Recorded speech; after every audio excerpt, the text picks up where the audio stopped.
And on another healthcare story, Congress is still trying to work out a compromise on a different pocketbook issue, eliminating surprise medical bills. The problem can drive many people into deep debt.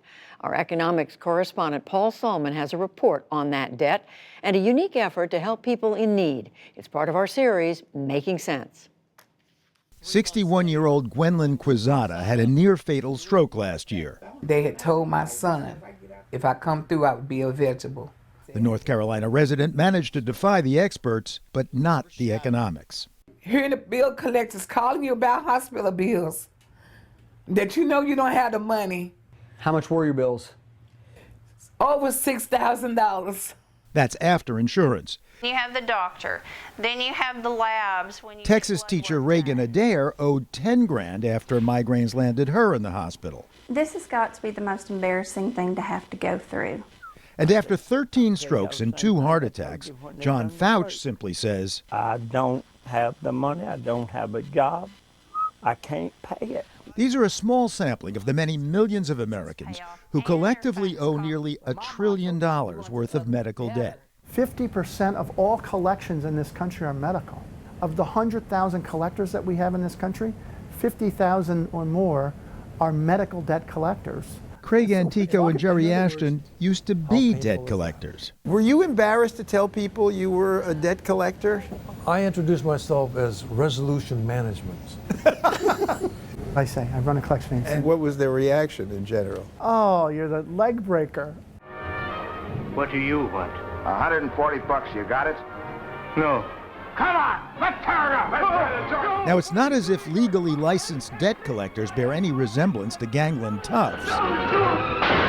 But the objective is the same, says Jerry Ashton. The bill collector is the enforcer for the financial industry. Anybody who lends money out there, they expect to be paid. So if they can't do it, then they rely on third parties. And if the third parties fail, then they will consider, such as with hospitals, of selling their debt into the open market, the debt market, for a few cents on the dollar. And then the collection companies try to collect the whole thing. Chasing down borrowers in default, regardless of their ability to pay. Consider 94-year-old Elton Nielsen, a Navy veteran of World War II. Were you under fire ever? Oh, yeah. Normandy. Oh, hell broke loose. You were in the Philippines, too? Oh, yeah. Dead bodies all through there. Nielsen lives off Social Security and subsidized housing, is covered by VA benefits and Medicare, but even he has co-pays and deductibles for ambulance trips, ER visits, rehab center care after numerous falls. Do you get phone calls from the collection agency? Oh, yeah. Really? What do you say to them? I do the best I can. As would most of us. One problem when we don't, embarrassment. I feel bad. Can I give you some information? Retired MD Susan Soberoff. Often when people owed us money, they didn't show up for appointments. And of course, there were consequences. People with chronic illness had more problems. They didn't get their prescriptions filled. They got sicker. And what almost no one knows, I certainly didn't, is that most medical bills can be contested. As many as 80% have errors. They can be past the statute of limitations. And then there's the charity care exemption. About 30% of the accounts that get placed for collection, they qualified for charity care. If they make less than 2 times the poverty level, they get it, no questions asked. But people don't take it. Oh no, that's not for me. Because it's a stigma, you mean? Because it's a stigma, and they're proud. Now, Antico and Ashton knew all this as debt collectors, but then the crash of '08 hit, and the Occupy Wall Street movement began, right outside their office window. Behold the face of the new America. Intrigued by the movement's focus on debt, Ashton started attending and blogging about it. Eventually, he persuaded Antico to help him start a nonprofit, RIP Medical Debt, that would raise money to buy up and forgive seriously delinquent medical bills.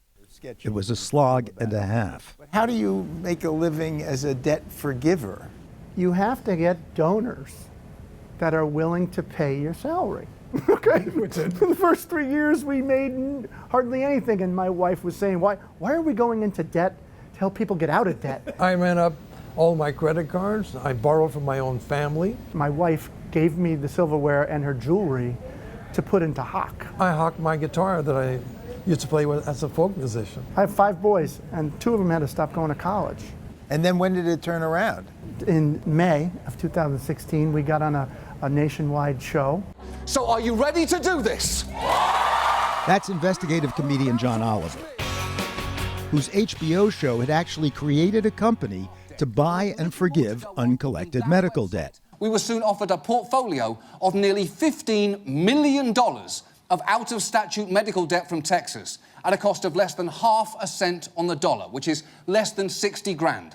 So we bought it. But needing help to forgive the debt without creating tax liabilities for the debtors, Oliver turned to Ashton and Antico's struggling nonprofit. They will commence the debt-forgiving process. So what do you say? Are you ready to make television history? That segment put RIP medical debt on the map. It's done! It is done! And how could they buy so much debt for so little? Because it's the least collectible debt out there in the secondary market. We go to the debt buyers who now have this residue uncollected, and we say, you sell us that debt. You're not going to collect it anyway. And something like half a cent or a penny on the dollar, RIP's usual cost, is better than nothing. You're doing like the opposite of cherry picking. You're taking the worst cherries. Yes. You know what we're doing? We're charity picking. Charity picking. Got it. That is so great, Jerry. I'm a visionary. Part of the vision, harness local groups to raise money to relieve debt in their communities.